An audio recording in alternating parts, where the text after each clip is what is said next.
Hello everyone, welcome to our channel Sanjeevani biology classes. हम लोग अभी 11th का सीरीज चला रहे हैं। मैंने इसके पहले फूड पाइप, इसके पहले और उसके पहले वेल्डर्स रिंग जो फेरिंग्स का पार्ट था, और oral cavity, buccal cavity, digestion start करा था। तो बाकी के जो टॉपिक्स हैं वो पहले हम बात कर चुके हैं। आप अगर इस वीडियो को देखते हैं तो आप उन वीडियोज़ को ज़रूर देखें, आप कनेक्ट कर पाएंगे पॉइंट्स को, आप ज़्यादा बेहतर समझ पाएंगे। ठीक है, तो अब इस वीडियो में बात करेंगे स्टमक की।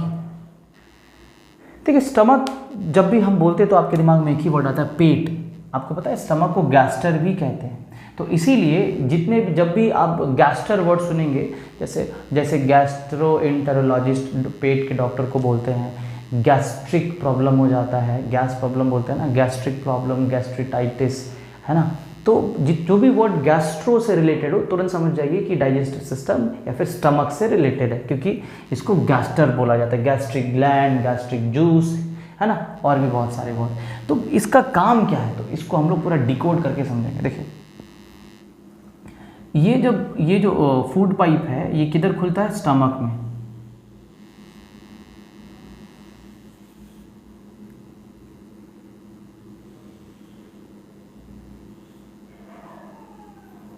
ठीक है, बस स्टमक को समझने की कोशिश करते हैं।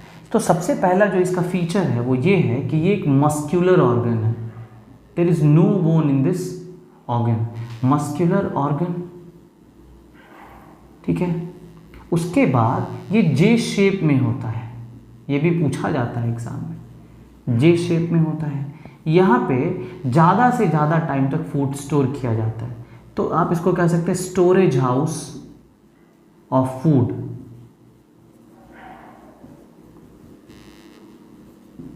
Food stays here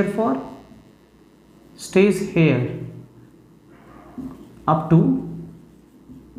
4 to 6 hours। अब इसका मतलब ये नहीं है कि सारे फूड 4 से 6 आवर्स तक रुकेंगे। अगर कोई फूड बहुत सिंपल है तो ये तुरंत वहाँ से आधे घंटे में पास भी हो सकता है। ये मैक्सिमम टाइम होता है स्टमक में फूड का स्टे करने का। बात समझ में? स्टमक का साइज कोई बहुत बड़ा नहीं होता है ना। ये अगर हम बात करें तो 10-12 सेंटीमीटर इसका डायमीटर होता होगा। जैसे मान लीजिए इतना छोटा है तो ये फैलता है। आप खाना जितना खाएंगे ये फैलते, इसीलिए आपने नोटिस किया होगा जब आपको कोई चीज़ बहुत अच्छा लगता है तो आप खाए जाते हैं। इवन आपका स्टमक फुल हो जाता है तब भी आपको लगता है आप 2-3 चीज़ खा ही लेंगे, 2-3 पीस तो खा ही लेंगे। ऐसा क्यों? अगर लिमिटेशन होता, पेट रोकता, तो आप खा नहीं पाते। यानी कि पेट जो है यानी स्टमक का एक्सपेंड होने का पावर होता है इसमें, इसके मसल्स एक्सपेंड कर सकते हैं। इवन पूरा जो डाइजेस्टिव सिस्टम का पार्ट है पूरा एक्सपेंड कर सकता है, फैल सकता है। ठीक, तो इसका रोल क्या होता है डाइजेशन में? देखिए, स्टमक फूड पाइप से होते हुए यहाँ पे आता है। तो हम इसके पार्ट्स को पहले समझने की कोशिश करते हैं। देखिए, ये वाला जो पार्ट आप देख रहे हैं तो ये हमेशा ओपन नहीं रहता है ना। मैं इसका कारण बताऊंगा। तो इस वाले पार्ट को हम लोग बोलते हैं cardiac orifice. Cardiac word heart के लिए यूज होता है।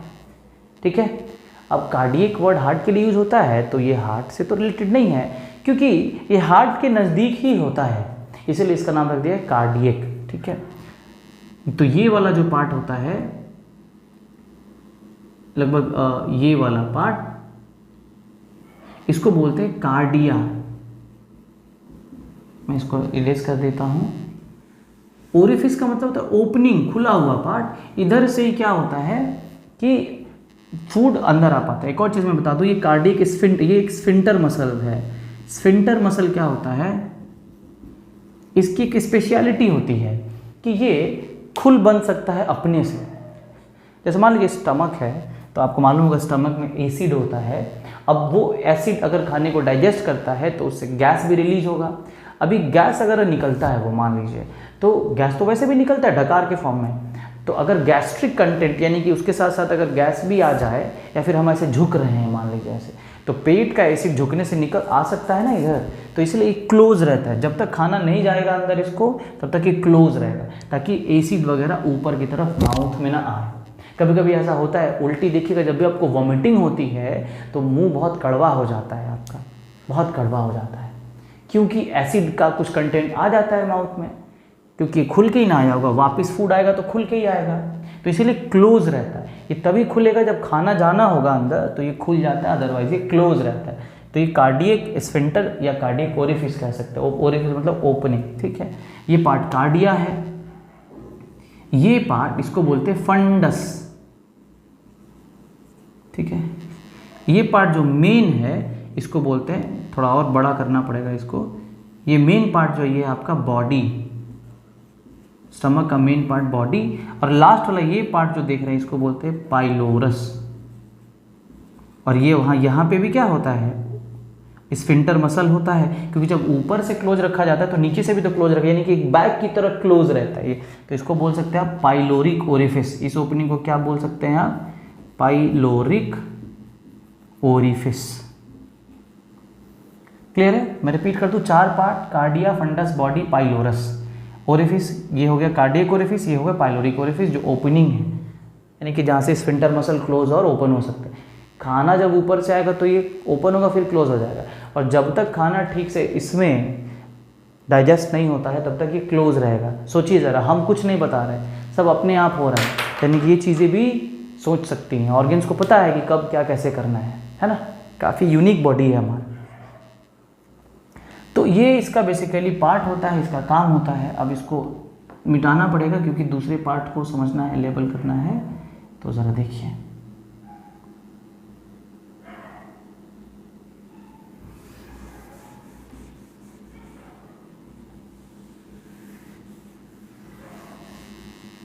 देखिए, क्योंकि ये पूरा का पूरा डाइजेस्टिव जो एलिमेंट्री कैनाल है वो मस्कुलर है, मसल से मिलकर के बना हुआ है, तो इसके हिस्टोलॉजी को समझते हैं। वैसे हिस्टोलॉजी में तो सारा ले सकते हैं, जैसे कि पूरा डाइजेस्टिव, माफ़ करना, एलिमेंट्री कैनाल ले सकते हैं, बट हिस्टोलॉजी देख ही लेते हैं। मतलब एलिमेंट्री कैनाल, हिस्टोलॉजी का मतलब होता है कौन कौन से लेयर्स है, कितने लेयर्स है, कौन कौन से टिश्यूज़ हैं। तो सबसे पहले आता है, सबसे आउटर लेयर जो होता है वो होता है, मान लीजिए कि आपका ये एलिमेंट्री कैनाल है, तो मैंने यहाँ से काटा, ऐसे काटा और ऐसे आपको दिखा रहा हूँ, ठीक है। तो इस तरह से मैं ड्राइंग बना रहा हूँ। सबसे बाहर एक लेयर होता है, आउटर मोस्ट लेयर,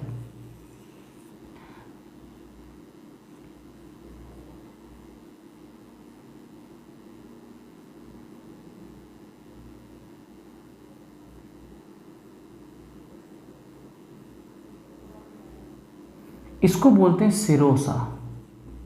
ये एपिथीलियल का होता है, ये एपिथीलियम है। एपिथीलियल का मतलब होता है ये जैसे स्किन है ना हमारा, तो इसका मेन काम प्रोटेक्टिव होता है, प्रोटेक्ट करना, ये प्रोटेक्टिव नेचर का होता है। ये आपको उस ऑर्गन को, उस मसल को, उस टिश्यू को जिसके बाहर ये है, उसको बैक्टीरिया या दूसरे पैथोजेनिक अटैक से प्रोटेक्ट करता है, ठीक है। तो इसका मेन काम प्रोटेक्शन का होता है। ठीक इसके नीचे दूसरा लेयर आता है,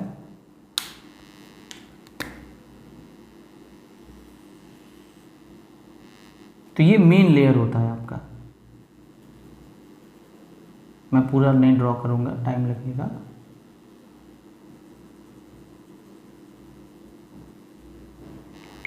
इसको बोलते हैं, ये मस्कुलर लेयर होता है, ये याद रखिए, मस्क्यूलर।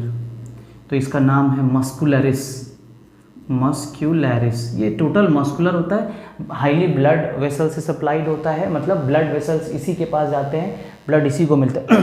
अब क्योंकि लिविंग पार्ट है तो इसके पास भी मसल होना चाहिए, और मसल क्या होगा यहाँ पे, मसल्स में मूवमेंट होता है, तो यही मसल्स की वजह से खाना जो है फूड पाइप में आगे की तरफ जा पाता है। हम खाना खाते हैं तो खाना आसानी से थोड़ी, ऐसे फटाक से थोड़ी नीचे चला जाता है, खाना जैसे ऐसे छोड़ दिए तो नीचे चला गया, ऐसा नहीं होता है। खाना स्लोली स्लोली स्लोली स्लोली नीचे आता है ना।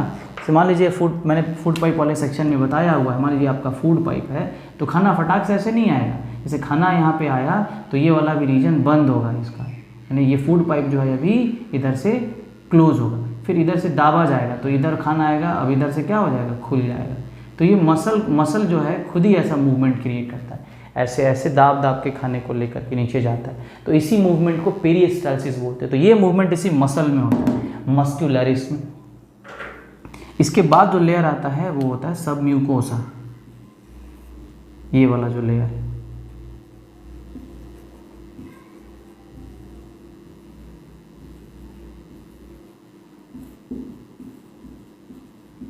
सब म्यूकोसा। इसमें जो गैस्ट्रिक ग्लैंड्स होते हैं ना स्टमक में, जो गैस्ट्रिक जूस बनाएंगे इस लेयर में प्रेजेंट होते हैं। क्योंकि म्यूकोसा के नीचे है तो सब का मतलब नीचे होता है, तो म्यूकोसा के नीचे का मतलब इसके बाद जो मैं लेयर बनाऊंगा वो म्यूकोसा होगा। तो द इनर मोस्ट लेयर, ये जो लेयर है होगा ये आपका म्यूकोसा का होगा। म्यूकस मेम्ब्रेन वगैरह इसी में प्रेजेंट होता है और इसी से होते हुए गैस्ट्रिक ग्लैंड सब म्यूकोसा तक जाते हैं, है ना। तो ये कौन सा लेयर हो जाता है आपका म्यूकोसा। याद कैसे रखेंगे, म्यूकस रिलीज करता है। और ये आपका क्या है, ये आपका ल्यूमेन है। ल्यूमेन का मतलब होता है खाली जगह, कैविटी, एम्प्टी स्पेस। तो फूड पाइप का है तो छोटा ल्यूमेन होगा, स्टमक का है तो ये ल्यूमेन बड़ा होगा यानी कैविटी ज़्यादा होगा। तो इतने 4 लेयर्स, सेरोसा, मस्कुलरिस, सब म्यूकोसा एंड म्यूकोसा, 4 लेयर होते हैं पूरे एलिमेंट्री कैनाल में। कहीं थिन कहीं थिक होता है, ये आप याद रखिएगा। तो स्टमक में भी कुछ ऐसा होगा। तो स्टमक का जो इनर वॉल होगा, स्टमक मतलब अंदर से आप देखेंगे स्टमक को, बाहर से तो बहुत प्लेन और स्मूथ होगा, अंदर से ये क्या होगा, ये यहाँ पे आप गड्ढे देख सकते हैं, इस तरह से रफनेस थोड़ा होता है।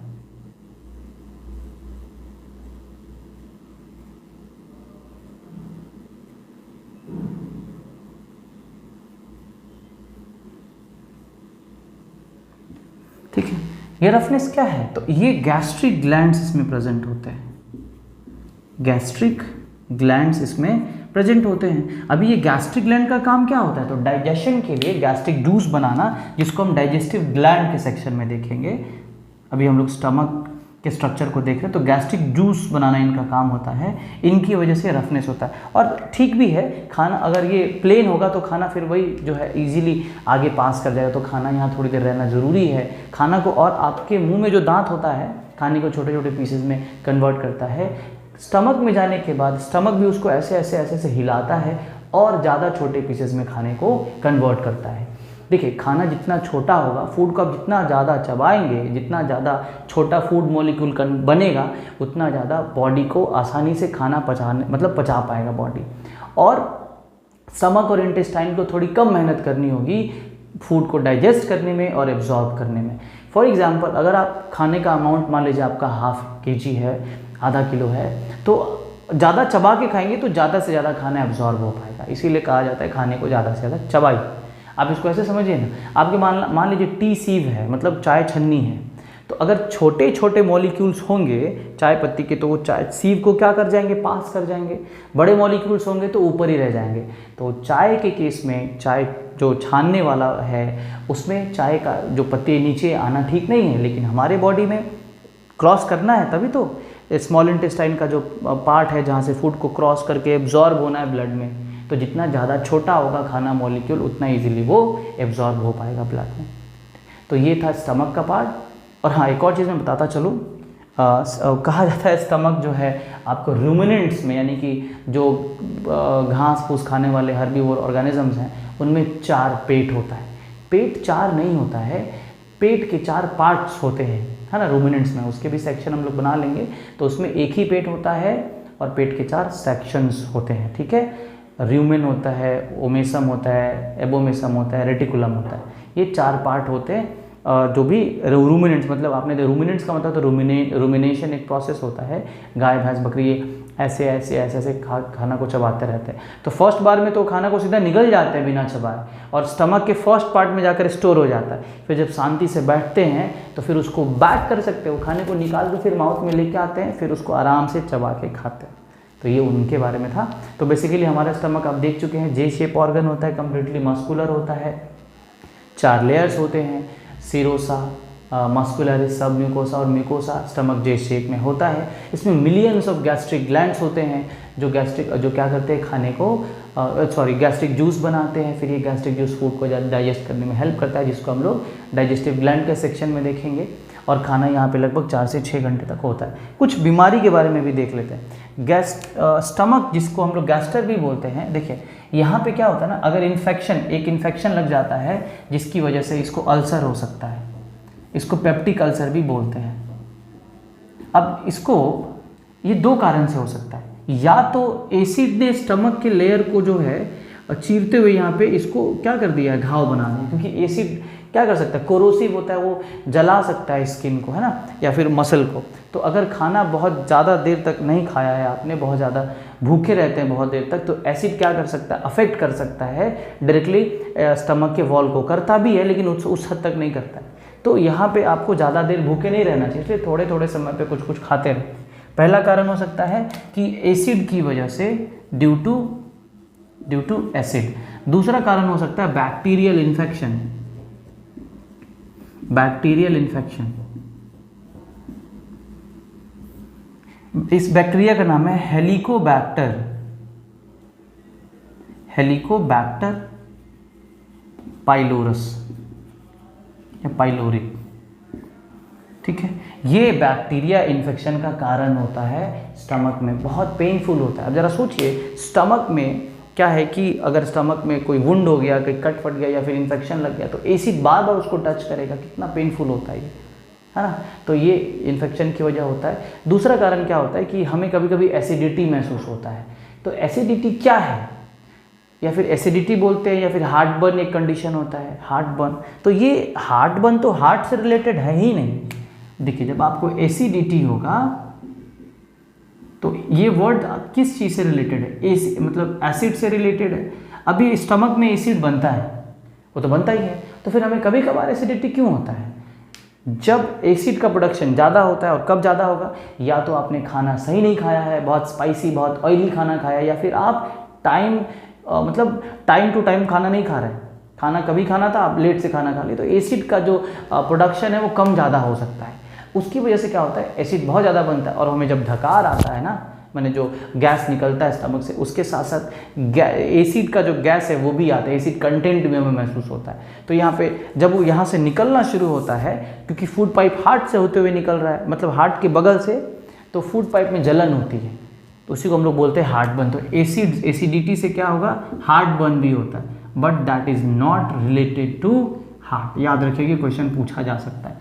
तो आप एसिडिटी को खत्म करने के लिए क्या करेंगे, अब आप एसिड के इफेक्ट को खत्म करने के लिए क्या करेंगे, तो बेस दे देंगे आप इसको, यानी कि अल्कलाइन कोई चीज़ दे देंगे। तो यहाँ पे आप क्या करते हैं, बेसिक क्या हो जाता है, यहाँ पे एंटासिड हो जाता है। एंटासिड जो है इसको न्यूट्रल कर देगा, तो हमें रिलीफ मिलता है ना। So this is all about stomach. See you in the next video. Thank you for being with me.